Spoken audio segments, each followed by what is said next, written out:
আমার নাম জিহাদ আল মেহেদি। আশা করি আপনারা সবাই ভালো আছেন। এই জায়গাটিতে আজকে আমি দাঁড়িয়েছি আপনাদেরকে বিতর্ক সম্পর্কে কিছু কথা জানানোর জন্য এবং বিতর্ক সম্পর্কে মানুষের যে ধারণাগুলো রয়েছে সেই ধারণাগুলোকে আসলে আরেকটু মোটিভেট করার জন্য। প্রথমত যে কথাটি দিয়ে শুরু করতে চাই সেটি হচ্ছে আসলে বিতর্ক জিনিসটি কি সেটি আমাদের আসলে সবার আগে জানা দরকার। এখন কথাটি হচ্ছে বিতর্ক সেই অনেক আগের কাল থেকে চলে এসেছে। সক্রেটিস, প্লেটো, এরিস্টটল থেকে শুরু করে আজকে এই 2016 সাল পর্যন্ত আমরা নানান জায়গায় বিতর্ক দেখেছি। পাড়ার টং দোকানে বিতর্ক হয়েছে, চায়ের কাপে ঝড় উঠেছে, পেপার পত্রিকাতে আমরা বিতর্ক করেছি। তবে যে বিতর্ক নিয়ে আজকে আমি আপনাদের সামনে কথা বলছি সেই বিতর্কটি কিন্তু মূলত একটি শিল্পসম্মত বিতর্ক। এই বিতর্কের নানান ধরনের ধরন রয়েছে, বিতর্কের নানান ধরনের জায়গা রয়েছে। কেন আমরা বিতর্ক করব? প্রথম প্রশ্নটি যখন তখন এর উত্তরটিও আসলে খুব সোজা। বিতর্ক করব প্রথমত একজন ভালো মানুষ হওয়ার জন্য, দ্বিতীয়ত নিজের বাচনিক উৎকর্ষতাকে সাধন করার জন্য, তৃতীয়ত সমাজ সংস্কারের অন্যতম একটি হাতিয়ার হিসেবে আমরা বিতর্ককে কাজে লাগাতে পারি, এবং সবশেষে আমরা মুক্ত বুদ্ধির একজন মানুষ হিসেবে বেড়ে ওঠার জন্য আমাদের এই বিতর্ক চর্চাটি সবচেয়ে বেশি গুরুত্বপূর্ণ। এবার আসা যাক দ্বিতীয় পার্টে। দ্বিতীয় পার্টটি হচ্ছে আসলে একজন ভালো বিতার্কিক হিসেবে আমি কিভাবে গড়ে উঠতে পারি। এখানে দুটো জিনিস আসলে খুব গুরুত্বপূর্ণ ভূমিকা পালন করে। এক, আপনি যদি স্কুল কলেজ থেকে বিতর্ক করে করে বিশ্ববিদ্যালয় পর্যন্ত বিতর্ক করেন তাহলে আপনি খুব ভালো একজন বিতার্কিক হতে পারবেন।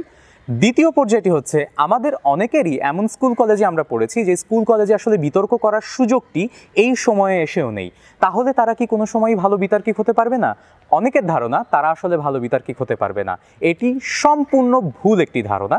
কারণ যারা আমাদের সময়ে সবচেয়ে ভালো বিতর্ক করেছেন কিংবা আমাদের সময়ের আগেও যারা ভালো বিতর্ক করেছেন তাদের ভেতরে এমন অনেকেই আছেন যারা স্কুল কিংবা কলেজে কোনো সময় বিতর্ক করেননি, যারা বিশ্ববিদ্যালয়ের প্রথম এবং দ্বিতীয় বর্ষে এসে বিতর্ক চর্চার মাধ্যমে তাদের বিতর্কের যে উৎকর্ষতা, তাদের বিতর্কের যে শিল্পসম্মত রীতিটি সেটি অনুসরণ করেছেন। এবং তাদের অনুসরণ করেই কিন্তু আজকাল যেসব নবীন বিতার্কিকরা বিশ্ববিদ্যালয়ে বিতর্ক করে তাদেরকে ফলো করেই কিন্তু সেই সকল বিতার্কিকেরা তাদের বিতর্কটি চালিয়ে যায়। তার মানে আমরা দুটো জিনিস দেখতে পেলাম। এক, স্কুল কলেজে যারা বিতর্ক করেন তারা অবশ্যই একটা ভালো অ্যাডভান্টেজ পান বিতর্কের ক্ষেত্রে, তারা এমনিতেই ভালো করেন, বিশ্ববিদ্যালয় পর্যায়ে এসে তাদের আর খুব একটা কষ্ট করতে হয় না। আর দ্বিতীয় স্টেজে আমরা যাদের পেলাম তারা হচ্ছেন যারা বিশ্ববিদ্যালয় জীবনে এসে প্রথম বিতর্কের মঞ্চে ওঠেন, প্রথম বিতর্কটি করেন। এবং দেখা গেছে যে এই যারা দ্বিতীয় ভাগে এসে বিতর্ক করেন অর্থাৎ বিশ্ববিদ্যালয় পর্যায়ে এসে বিতর্ক করেন, বিতর্কে সাফল্যের হার কিন্তু তাদের সবচেয়ে বেশি। কারণ স্কুল কলেজে বিতর্ক করে আমরা অনেক ট্রফি জিতি, অনেক কিছুই পাই, তারপর বিতর্কের প্রতি আমাদের যে ফ্যাসিনেশনটি সেই ফ্যাসিনেশনটি চলে যায়, যে আগ্রহ সেই আগ্রহটি চলে যায়। কিন্তু যারা বিশ্ববিদ্যালয় জীবনে প্রথম বিতর্ক করতে আসেন তখন তারা যেমন নতুন নতুন ট্রফি পাওয়ার পরে তাদের আগ্রহটি কিন্তু বারবার অনেক বেশি বাড়তে থাকে এবং সেই আগ্রহের ফলশ্রুতিতেই কিন্তু তারা এক এক সময় অনেক ভালো একজন বিতর্কিক হন। ব্যক্তিগত জীবনে আমিও কিন্তু স্কুল কিংবা কলেজে খুব একটা বিতর্ক করিনি, কিন্তু বিশ্ববিদ্যালয় পর্যায়ে এসে বিতর্ক করেছি এবং এই বিতর্কের মাধ্যমেই কিন্তু আমি অনেক কিছু পেয়েছি। 3 নম্বরে যে পার্টি আমরা আলোচনা করব সেটি হচ্ছে বিতর্ক প্রস্তুতি পাঠ। বিতর্ক প্রস্তুতির ক্ষেত্রে আমাদের সবচেয়ে আগে যে জিনিসটি দরকার সেটি হচ্ছে অনেক বেশি পড়াশোনা করা। এখন পড়াশোনাটি কি হতে পারে? কোনো নির্দিষ্ট গণ্ডিতে আপনি যদি পড়াশোনা করেন তাহলে কিন্তু আপনার জ্ঞান সীমাবদ্ধ হয়ে যাবে, আর জ্ঞান যেখানে সীমাবদ্ধ বুদ্ধি সেখানে কিন্তু আড়ষ্ট হয়ে থাকে।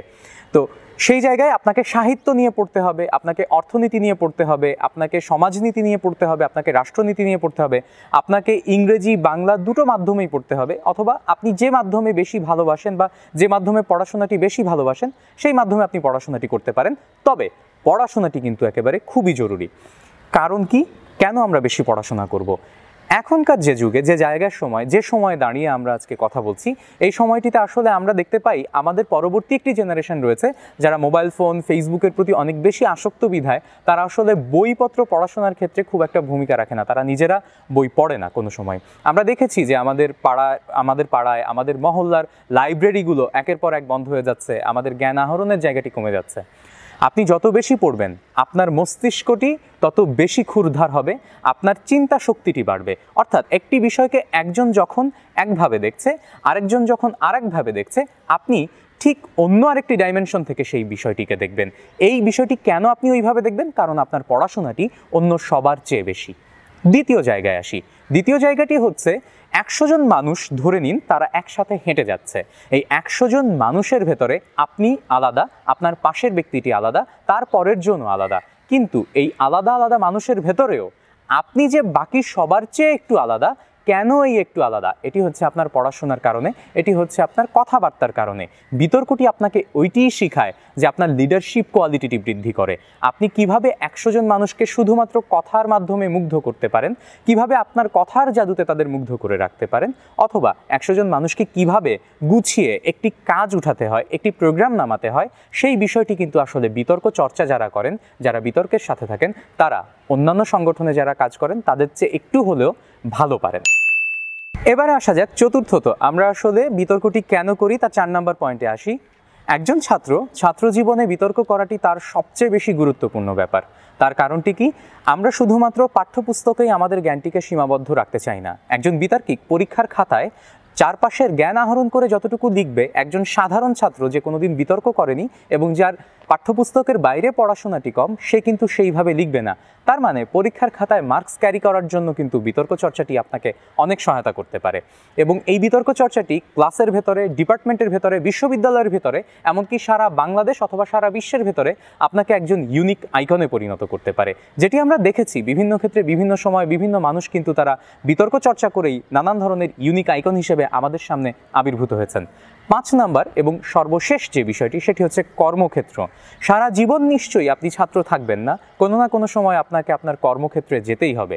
আর কর্মক্ষেত্রে প্রবেশের ক্ষেত্রে কি হয়? সাধারণত ছাত্রাবস্থায় আমরা এক ধরনের জীবনযাপন করি, কর্মক্ষেত্রে আমরা আরেক ধরনের জীবনযাপন করি। এই কর্মক্ষেত্রে পরিবেশের সাথে মানিয়ে নেওয়া, একটি রিপোর্ট তৈরি করা, একজন মানুষের সাথে সুসম্পর্ক তৈরি করা, অফিসের কাজগুলোকে সুচারুভাবে করার জন্য আপনার বিতর্ক জ্ঞান, আপনার বিতর্কের কোয়ালিটি এবং আপনার সাংগঠনিক তৎপরতাই কিন্তু সবচেয়ে বেশি গুরুত্বপূর্ণ ভূমিকা পালন করে। একজন মানুষ হিসেবে নিশ্চয়ই আপনার ভেতরে অনেক প্রতিভা রয়েছে। বিতর্কের কাজটিই হচ্ছে আপনার সেই প্রতিভাকে বিকশিত করা। কারণ আপনি যদি মঞ্চে না দাঁড়ান, আপনি কোনো সময়ই বুঝতে পারবেন না আপনার ভেতরে কি অমিত শক্তি লুকিয়ে আছে।